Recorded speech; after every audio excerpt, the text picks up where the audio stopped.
فارغ کیا جانا چاہیے کہ ان کو احساس نہیں ہے کہ کس طرح بار بار یہ بین الاقوامی سطح پر پاکستان کا نام بدنام کرتے ہیں دہشت گردی کے کانٹیکس میں۔ دوسری طرف آپ نے دیکھا کہ ہمارے فوج کے سربراہ پیش پیش ہیں ملک میں سرمایہ کاری لانے کے لیے، ڈونلڈ ٹرمپ کے ساتھ ملاقاتوں میں بھی موجود ہیں۔ انہوں نے تو شاید پاکستان میں موجود جو قیمتی دھاتیں ہیں ان کا ایک تحفہ بھی بنا کے ڈونلڈ ٹرمپ کو پیش کیا ہے۔ تو کیا جو ہماری کرکٹ ٹیم ہے، کرکٹ ٹیم کے اکثر ارکان ہیں دوسرے لوگوں کی طرح یہ نہیں سوچتے ہوں گے کہ ہمارے ملک میں ہمارے ملک کو چلا کون رہا ہے، اور کیا ہماری فوج کے سربراہ جو ہیں وہ پاکستان کی مارکیٹنگ کے ذمہ دار ہیں، یعنی خارجہ پالیسی بھی وہ چلا رہے ہیں، اور داخلہ پالیسی ان کے نامزد کیے ہوئے محسن نقوی چلا رہے ہیں جو کہ اب ماشاءاللہ کرکٹ بورڈ کے چیئرمین بھی ہیں۔ اور چاہے وہ خارجہ پالیسی ہے، داخلہ پالیسی ہے، یا پھر سرمایہ کاری کا فروغ ہے اسپیشل انویسٹمنٹ فیسیلیٹیشن کونسل کے ذریعے، جس میں زیادہ تر فوجی افسران موجود ہیں، تو لوگ تو یہ بھی سوچتے ہوں گے کہ اگر تمام تر یہ کام فوج کے ذریعے ہو رہا ہے، ہماری فوج کے سربراہ کے ذریعے ہو رہا ہے، تو پھر یہ جو ہمارے وزیر اعظم ہیں، یہ پوری پارلیمان ہے، اس کا آخر کیا فائدہ؟ اتنی جو 70-80 کے قریب لوگ یہ لے کے گئے نیو یارک اپنے اس ایک انہوں نے بارات بنا کے، ان کی اس میں کنٹریبیوشن کیا تھی جو شہباز شریف صاحب نے تقریر کی، ہمارے وزیر اعظم نے، اور اس میں ڈونلڈ ٹرمپ کی مدح سرائی تو کی اس میں خود پاکستان کا نام بھی انہوں نے بدنام کر دیا، یہ کہہ کے جو میں دوبارہ مجبور ہوں یہ کہنے پہ کہ اگر ہم نے اپنے ملک میں موجود دہشت گردوں کو نہ روکا ہوتا تو وہ نیو یارک اور لندن میں سڑکوں پہ گھوم رہے ہوتے۔ معلوم نہیں کہ آپ اس کا مقصد کیا ہے، کہ آپ اس سے فوج کو بدنام کرنا چاہتے ہیں؟ فوج چونکہ ویسے ہی فرنٹ فٹ پہ کھیل رہی ہے، چاہے وہ منرلز ہیں یعنی دھاتیں ہیں، چاہے ٹورزم ہے، چاہے سرمایہ کاری کے منصوبے ہیں اس، اور اب تو چونکہ وائٹ ہاؤس میں بھی خود ہماری فوج کے سربراہ نے یہ فریضہ سر انجام دے دیا ہے۔ تو آ، میں یہ سوچ رہا تھا کہ جب اس قسم کی ایک معمول سے ہٹ کے باتیں ہو رہی ہوں کہ نہیں، ہماری پارلیمان بھی ہے، حکومت بھی ہے، وزیر اعظم بھی ہے، لیکن اصل کام جو ہے ہماری فوج کے سربراہ کر رہے ہیں، خارجہ امور، داخلہ امور۔ اور پھر یہ لڑکے یہ بھی سوچتے ہوں گے کہ یہ کیسا ملک ہے 25 کروڑ کا، جس کا وزیر داخلہ ہی کرکٹ بورڈ کا چیئرمین ہے، یعنی ایک قابل شخص ایسا نہیں مل سکا ہے پاکستان کو جو کہ کرکٹ بورڈ کے معاملات کو دیکھ سکے۔ اور اس میں ظاہر ہے لوگ اس کو دیکھ کے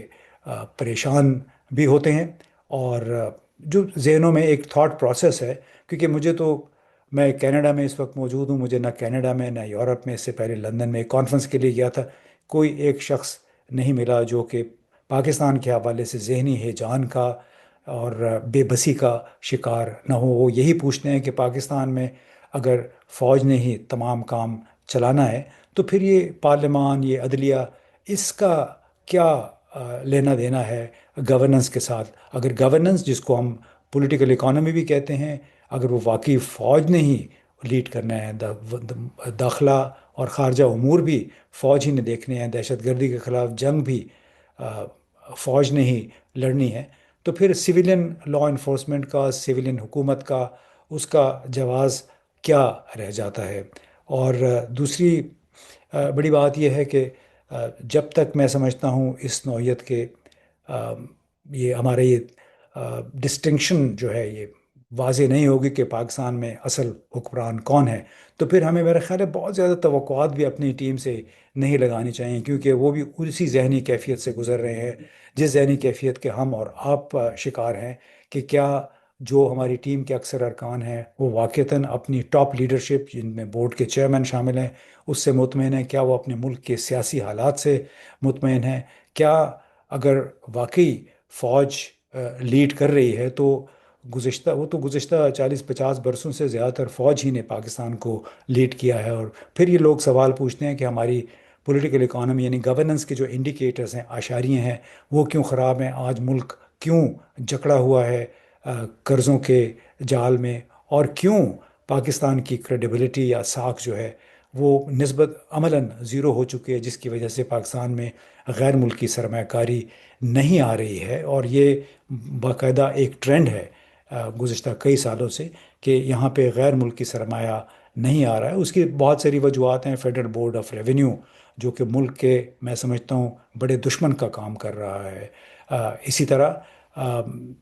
چاہے وہ کسٹمز ہے فیڈرل بورڈ آف ریونیو کے، چاہے اس کے دوسرے ذیلی ادارے ہیں، انہوں نے جو پالیسیاں اختیار کر رکھی ہیں وزیر خزانہ سمیت، وہ ایسی ہیں کہ اس سے آپ کا ملک کے اندر کا جو جو کاروبار ہے وہ براہ راست متاثر ہو رہا ہے۔ تو نئے کاروبار کو لانے کے لیے تو آپ کو اندرون ملک کاروبار کو سہل بنانا ہوتا ہے، تاکہ لوگ آپ کی کہانیاں سنا سکے، اچھی کہانیاں، مثبت کہانیاں سنا سکے، جس سے حوصلہ افزائی لیتے ہوئے باہر کے لوگ پاکستان میں آ کے سرمایہ کاری کریں۔ لیکن لگتا ہے کہ شاید ہماری قسمت میں کچھ ایسے ہی لکھ دیا گیا ہے کہ سویلین جتنے بھی سیاسی جماعتیں تھیں، رہنما تھے، وہ مسلسل کمپرومائز کرتے چلے گئے۔ اب عدلیہ بھی اس کا حصہ بن گئی، نیشنل میڈیا جو ہے اس کا بھی کچھ حصہ بالکل اس میں اب شامل ہو گیا ہے۔ ہم یہ سوچتے ہیں کہ ہم، دنیا کہاں سے کہاں پہنچ گئی ہے، لیکن خود ہمارے رہنما بار بار، چاہے وہ محسن نقوی ہیں کاش پٹیل کے ساتھ جو انہوں نے ملاقات کیا، ہمارے وزیر اعظم ہیں، قومی یو این جنرل اسمبلی میں انہوں نے تقریر کی، کہ بار بار دہشت گردی کا ہم ذکر کر رہے ہیں۔ یہ تو ملک کی بدنامی کے سوا کچھ بھی نہیں ہے۔ دنیا کہاں سے کہاں پہنچ گئی ہے، اور ہم آج تک اسی میں پھنسے ہوئے ہیں کہ ہمارے 80,000 مر گئے، شہید ہو گئے، ہم فرنٹ لائن میں ہیں، آپ ہمیں سہارا دیں، ہماری مدد کرے۔ بابا آپ اپنی مدد کرنے کو تیار نہیں ہیں۔ یعنی شمع جنیجو یا خواجہ آصف صاحب نے جو انٹرویو دیا، جو مہدی حسن کے ساتھ تھا، ان کا انٹرویو تھا، اس نے بھی ماشاءاللہ پاکستان کی شہرت یا قیادت کی جو لیڈرشپ ہے اس کو چار چاند لگائے ہیں۔ مطلب ان کا یہ خیال تھا کہ شاید وہ سیالکوٹ کے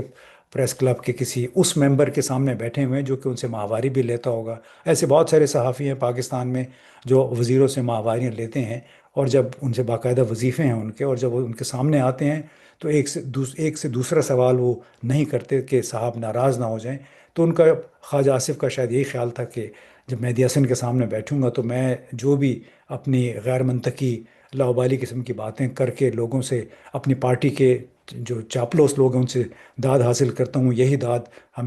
مجھے مہدی حسن کی طرف سے بھی مل جائے گی۔ لیکن مہدی حسن صاحب بقول کے لوگوں کے، شاید ان کو پی ٹی آئی نے تیار کیا ہوا تھا اس انٹرویو کے لیے۔ تو جناب، جب اس قسم کی قیادت آپ کے سر پہ سوار ہوگی تو پھر کرکٹ میں ہو، ہاکی میں ہو، کسی بھی گیم میں ہو، آپ بہت کوئی ایکسلنٹ کارکردگی کی توقع کرنا، ہم بطور پاکستانی بڑے خوش ہوتے ہیں۔ میں کینیڈا میں بیٹھ کے خصوصی ہم نے اہتمام کیا اپنے بچوں کے ساتھ کہ ہم یہ میچ دیکھیں گے، لیکن جو ہارر شو تھا جس سے میں نے آغاز کیا کہ پاکستان کی بیٹنگ لائن 11ویں اوور سے لے کے 19 اوور تک، وہ ایک ہارر شو تھا۔ لیکن آپ نے دیکھا کہ بھارتی ٹیم نے بڑا اچھا کھیل کھیلتے ہوئے